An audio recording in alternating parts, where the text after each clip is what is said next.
Hello and welcome back to Let's Play Deadfire with me, Bring It On. Let's check out this village. This small fishing village looks prosperous enough to welcome trade with outsiders and locals alike.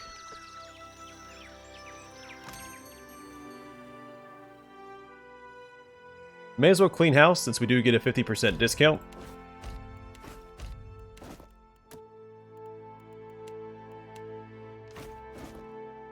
And we're still making money off the trade.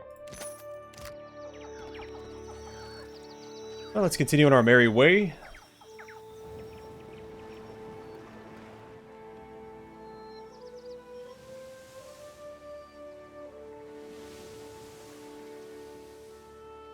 Another abandoned village. Between failed settlements and discarded Juana villages, the Deadfire Islands are spotted with promising ruins. You come upon an abandoned Juana village. The few of its huts that haven't been blown across the Deadfire countryside lie in ruins. Trees felled by strong winds litter the village's periphery. A handful of structures still stand, however, and might hide something worth salvaging. Search the location. You take some time to search the abandoned village, and find what food hasn't yet perished. Keep searching. You continue looking around the village for anything you could use, and find what food hasn't yet perished. Keep searching. You continue looking around the village for anything you could use, and find what food hasn't yet perished. You've searched every corner of the village. There's nothing left worth taking with you. Alright,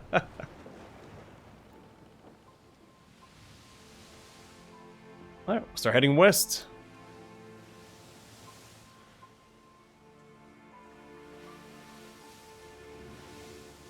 Alright, another shipwreck.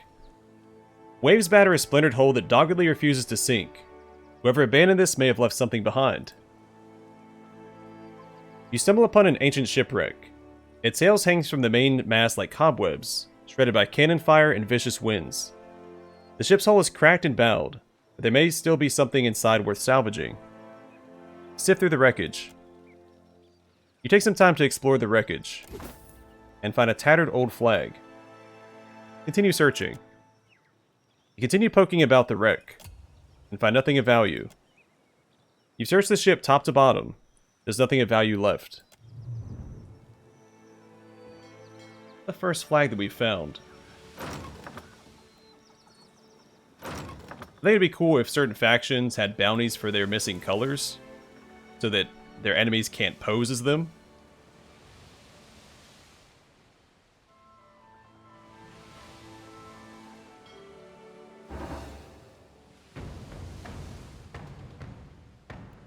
Yeah, that wasn't a good idea.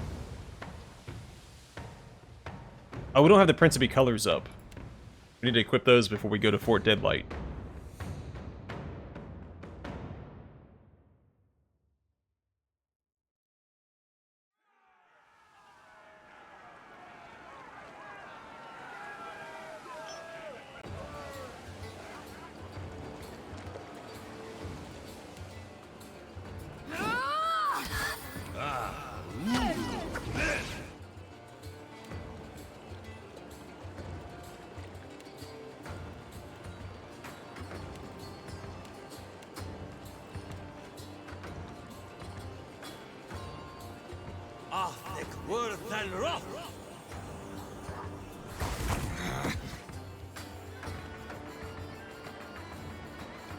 So this is a good opportunity to finish Modware's next upgrade. But we only need one kill.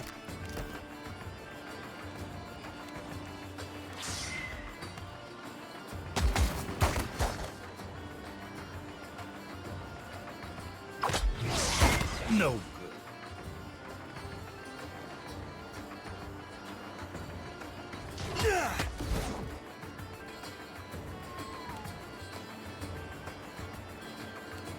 That would be enough.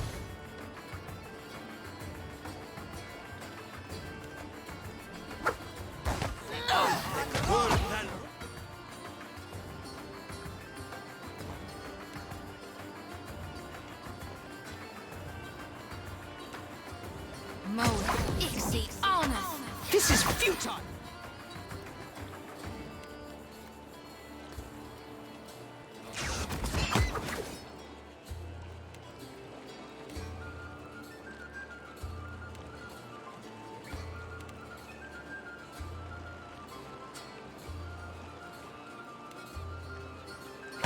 Throw out some more spells.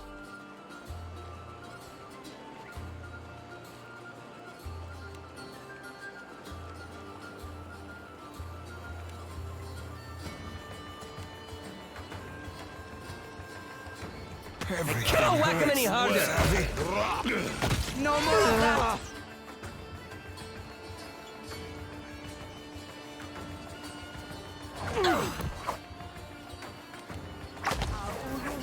Oh, thank Worthen. Let's go.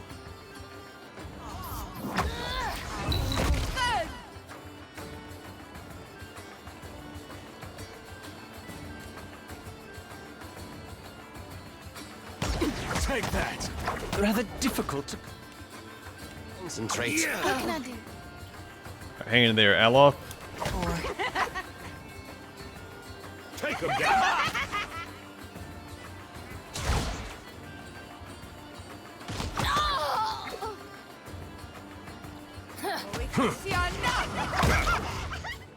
Okay, this should be the last kill that my main character needs for Modware. And now we can just let loose.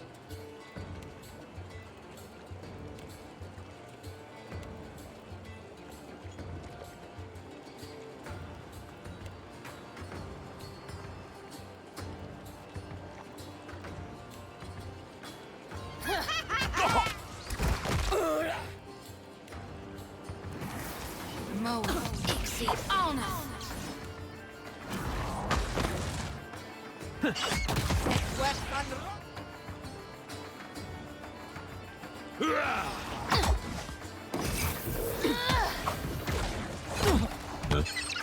Sure.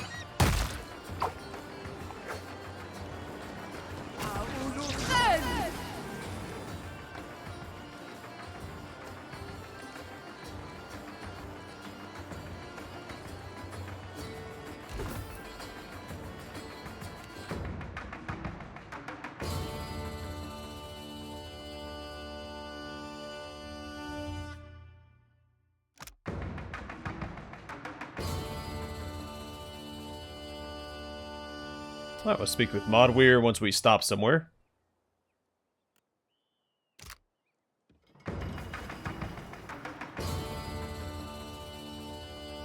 The Steel Preacher. Just give me a warning. Its location is above your level. It'll be hard to complete at this time. Okay.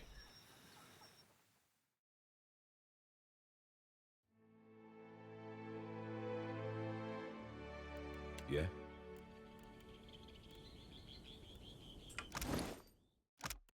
Did I do something wrong? Modware pauses, choosing its next words carefully. When we kill somebody, I mean, it's still great, you're fine, but I've noticed you use a lot of the same moves every time, and you don't polish me as often as you used to. I look at what he's doing with his weapon, and I wish it was me. Not with him, of course. I mean, with you. They look happy together. Modware hesitates. I never got bored with my owner. She always kept things fresh. Why can't you be more like her? Merla. I've never known a sword with an edge so sharp that it would be worth this headache. I'm tired, that's all.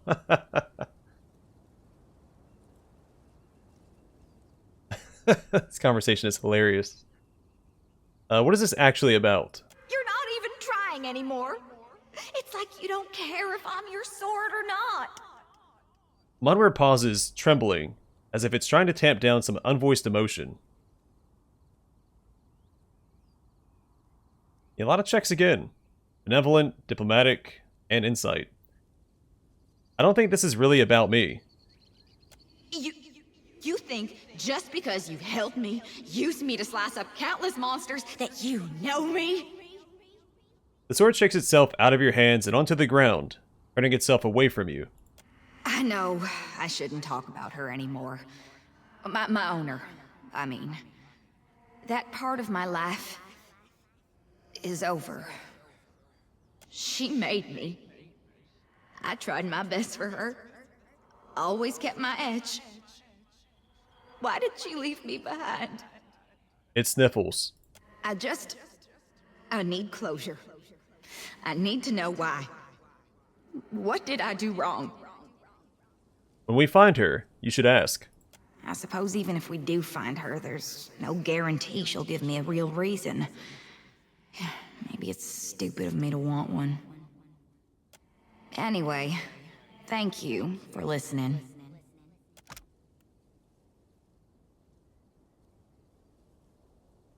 Okay, we have to find our owner next. I'm assuming that's going to be our final upgrade. So talk with Ingrid, or sorry, Ingfrith and Dunnage about Modware. Alright, so we have bottoms up. Experimentation. Strike with the pommel, inflicting bonus crush and shock damage and inflicting stun on the target. It's once per encounter, instead of rest. Something's not right. We were good at first. A real team. The way we fought, it wasn't the same as it was with Ingfrith. I keep forgetting the F. But it wasn't bad either. There was a fire between us, and it roared when we killed. I felt alive. Like things might be okay. That this one might not leave me after all. But that fire died. What if it doesn't return? I can't go back to being alone. I can't. I can't. What do you want? It doesn't matter. Nice of you. I was a ruler beyond compare. In truth, it doesn't matter. I don't want to talk about this. It's weird that that dialogue option ungraded itself. Let's go kill something. I already spoke to her about that. Sure. My party moved again.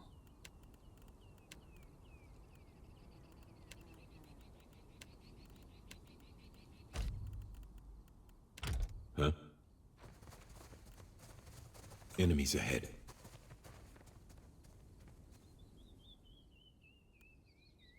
Well, looks like another fight where my burn damage is going to come in handy. Hey, watch out.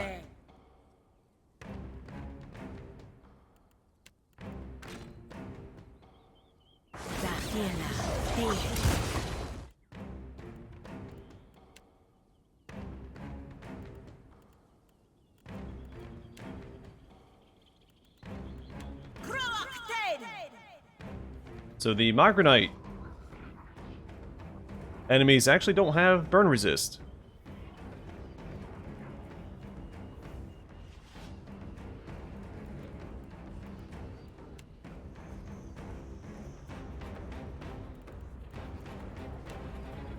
Moe Ixie. On us. What?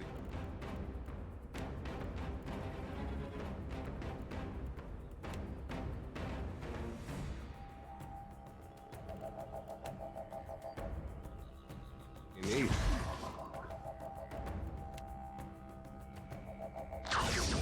That's not very helpful. Moe Ixie. On us. And rough.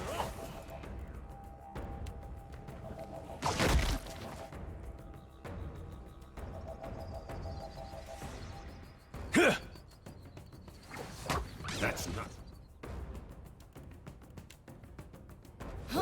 What? Alright, looks like he has that under control. Drop one of these back here. Worse than rough.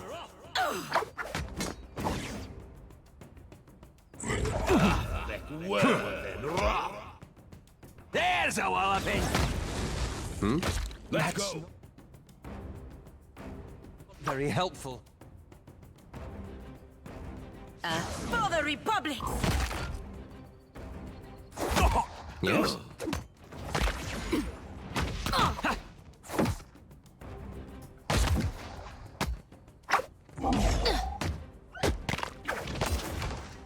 What's he affected by?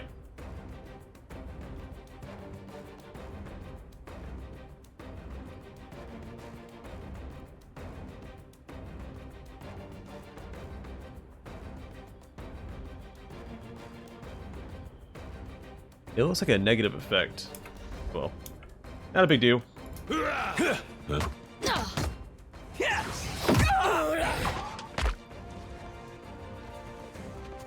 Nuh-uh, didn't work. Curses.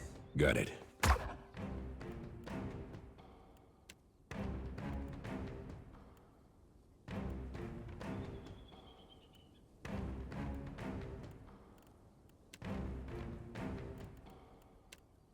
It's not about the burn damage, it's about the bonus damage with my melee attacks.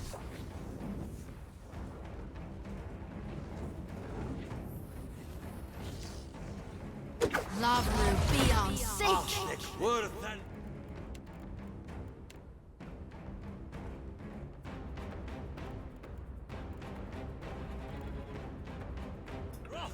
That was about as useful as a bump on a pickle.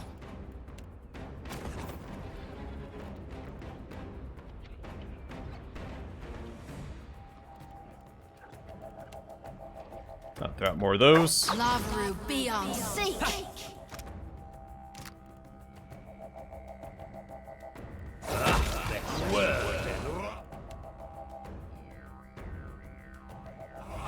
At once.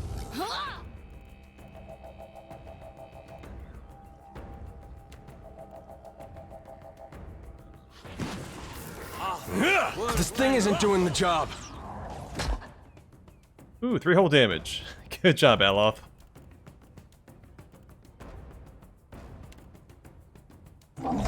Yeah.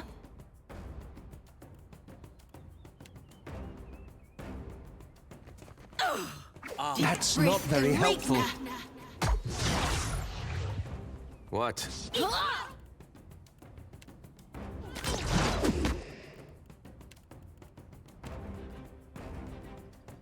Thick word. Aye. Nuh-uh, didn't work. What can I do you for?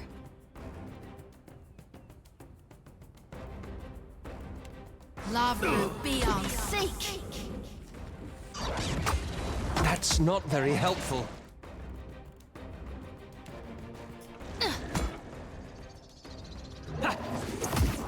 Take him down.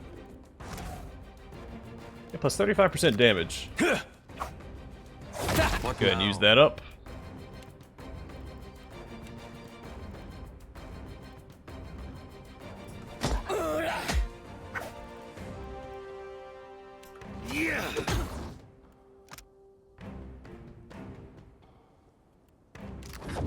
Let's go. That dog won't hunt. Yeah. Lava beyond seek. That's worth a shot. Moe. Alright, it'll all be over soon. On us.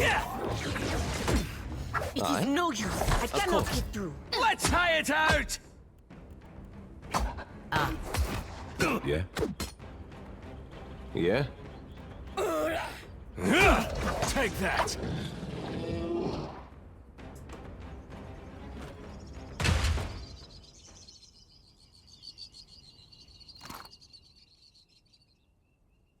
Not too bad. We got bolt catchers. Lightning Wrangler grants Crackling Bolt.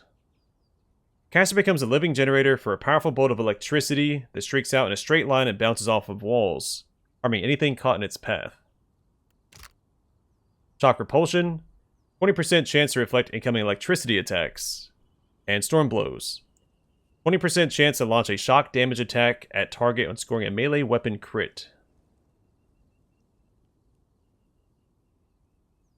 The Valiant Admiral Filippo wore these gloves during his legendary shipboard duel with Jean Everbrock, the infamous Deerwooden privateer.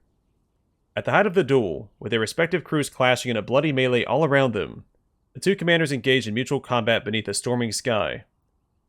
The fight turned in favor of Everbrock, as the aging Filippo's endurance began to wane. Exhausted, the Admiral redoubled his efforts in a final desperate assault. He drove Everbrock back, but only briefly. The pirate captain disarmed the Admiral and prepared to deliver the killing stroke. Seeing his death was near, the Honorable Filippo raised his hand in salute to his opponent. At that moment, the sky opened and a bolt of lightning struck Filippo's iron gauntlets in a flash of blinding white light. The blast arced to Everbrock, killing him instantly and sending him flying over the deck and into the sea. Filippo's crew, emboldened by their commander's victory, rallied and won the day. After his retirement, the Admiral locked away the gauntlets, wary of their power and unpredictability.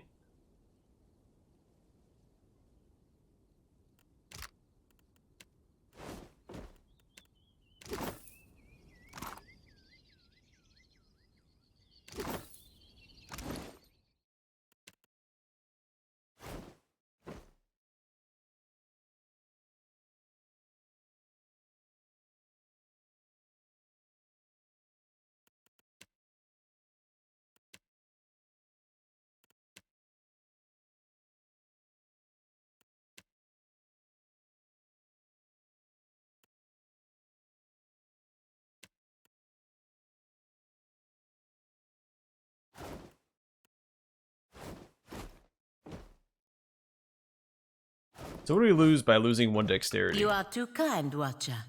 I accept. So right now it's plus 6% action speed and plus 4 reflex.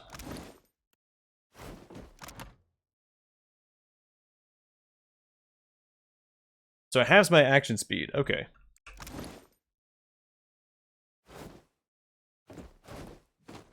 Definitely not going to do that yet.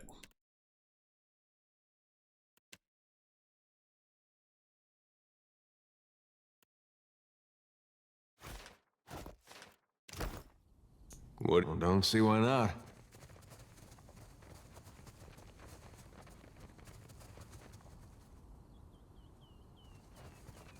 There's usually nothing to find in these bounty locations, but still going to be thorough.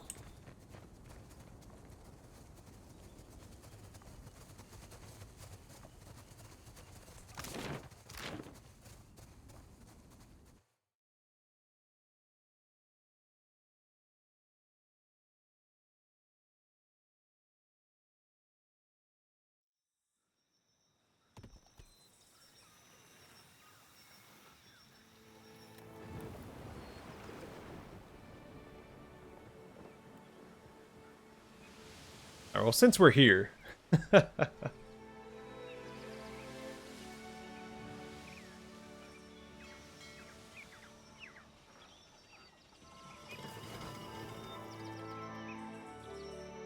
Okay, Valian Mill. Such sites are convenient meeting places for merchants.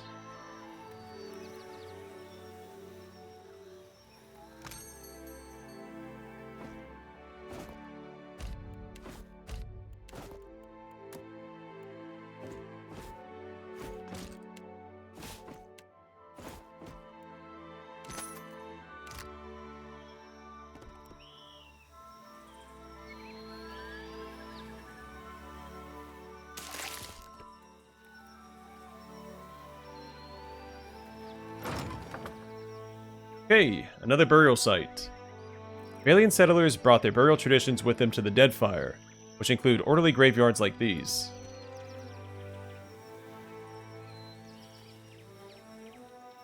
A tomb rises from the earth before you. Its stone exterior is well wrought and decorated with reliefs of Tangaloa and Ngati. It likely houses the body of someone important to a local Huana tribe. Search the location. You take some time to search the burial site and find an offering of coins near the remains. Keep searching. You continue poking around the burial site for anything useful, and find nothing of value. You've rummaged through the whole burial site. There's nothing left but the dead. Well, we can take those too.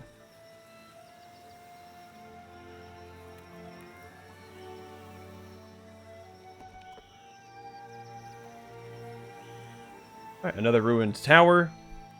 This fragment of a fallen keep stands like a monument to ruin and a beacon for plunder. A narrow wooden tower rises high above you. Above the door, at its base, hangs a carved and painted mural of Amira and Ngati engaged in fierce battle. The tower lists heavily to the side, just a few feet from tumbling over entirely. Search the location. You take some time to search the tower, and find a handful of common gems. Keep searching. Continue exploring the tower ruins, and find a selection of rare potions crammed onto a shelf. Keep searching. Continue exploring the tower ruins, and find a few useful tools amongst the rubble. Keep searching. You continue exploring the tower ruins. Find a selection of rare potions crammed onto a shelf.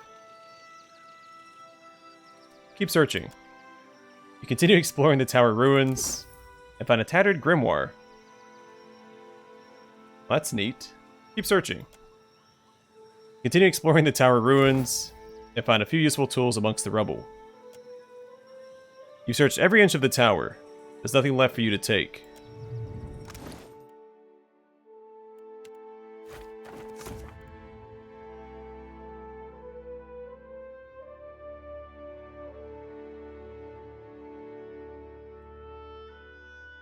It's not super exciting.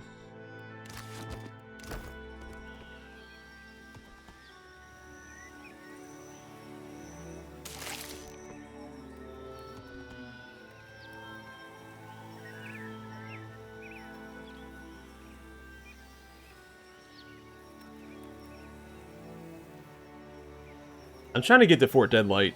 It's just so easy to get sidetracked in this game. You see another island on the way to where you're headed. I will just swing by it real quick. Then there's another island. And another. Oh look, there's a whole chain of islands. Let's clear that out real quick as well.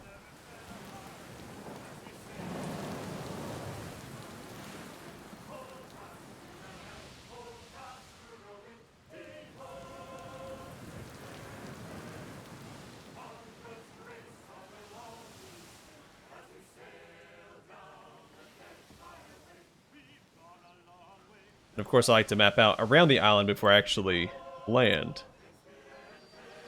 Well, in most instances.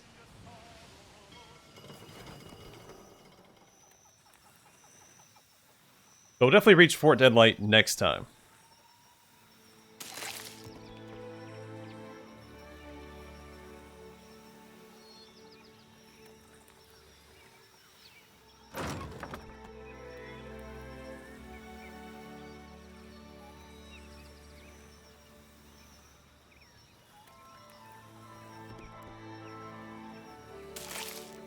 Check out the Cora River Delta.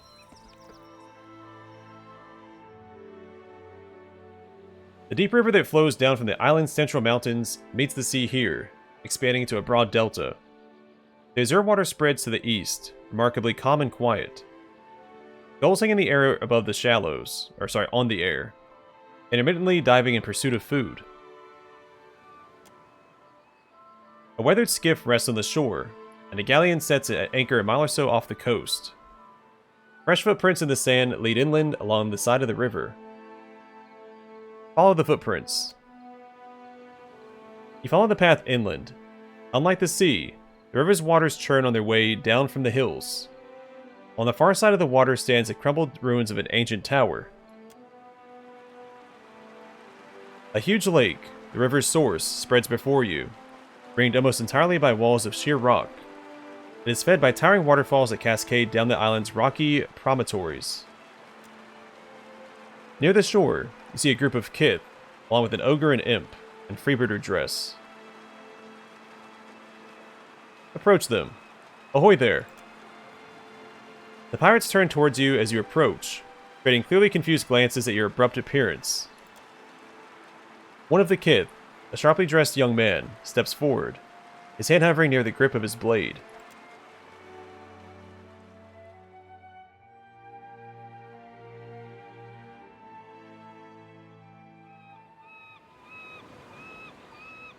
The pirate bows low at the waist, his left hand fanning out the tail of his fine Valian coat. His right hand, however, remains near the grip of his weapon. He straightens, his dark eyes holding yours. I'm not one to start a fray I don't have to, bon amico, but I'm very curious as to just what in the name of WoW you're doing here.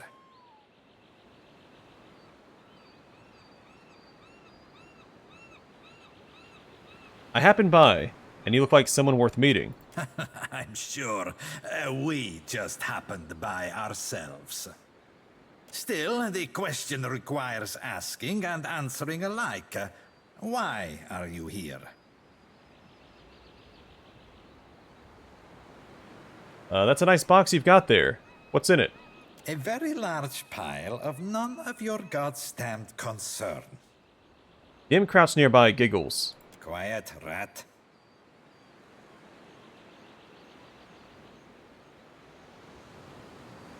Draw your weapon. I just made it my concern. And yet, interestingly, it remains decidedly not. He shrugs. I'd be happy to buy that chest off of you for a reasonable price. Look, I assure you that you want absolutely no part in what's in this box. The god's damned blade has a curse on it. It's made an absolute mess of our ship. Ruined 2 of my coats. Renetti shakes his head. I wouldn't wish it on my worst enemy. Well, perhaps on my worst enemy.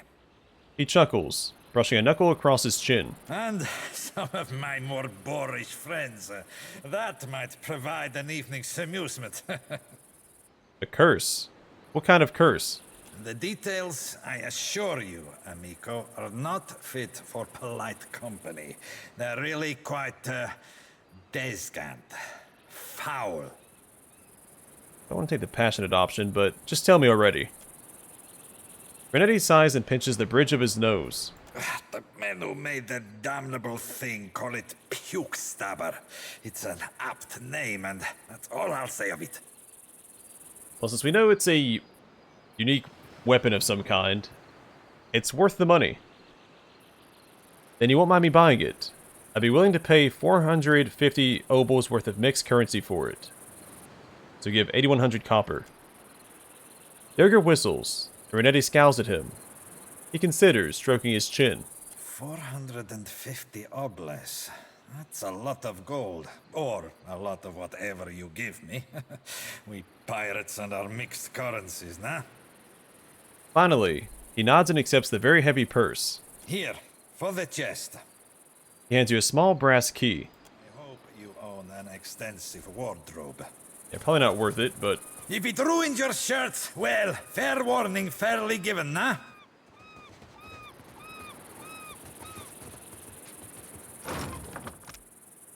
The dagger. Accurate, superb, epic hangover, and mean drunk.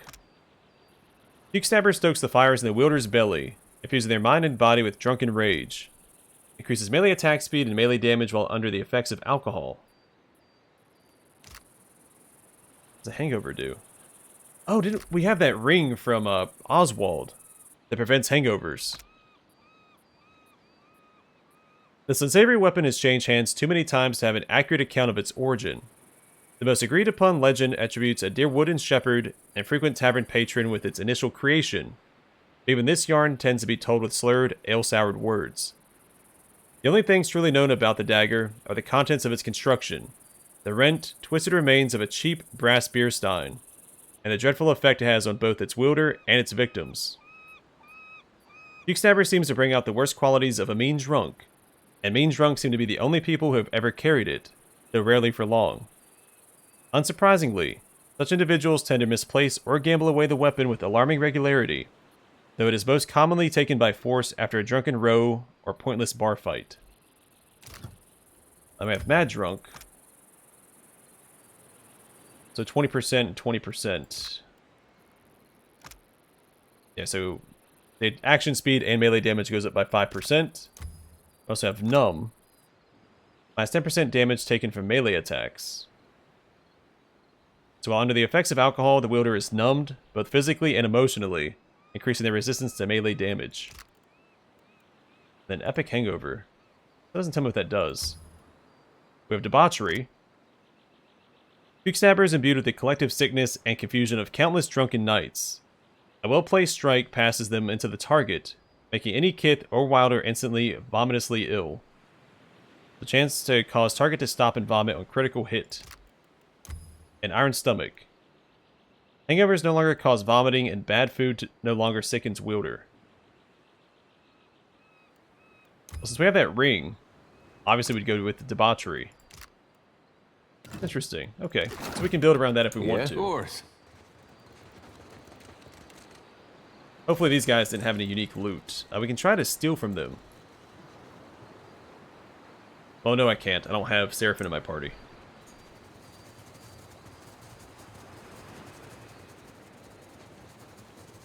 Yeah, safe to assume we shouldn't fight them, because if we had, we probably would have lost some reputation with the Principe.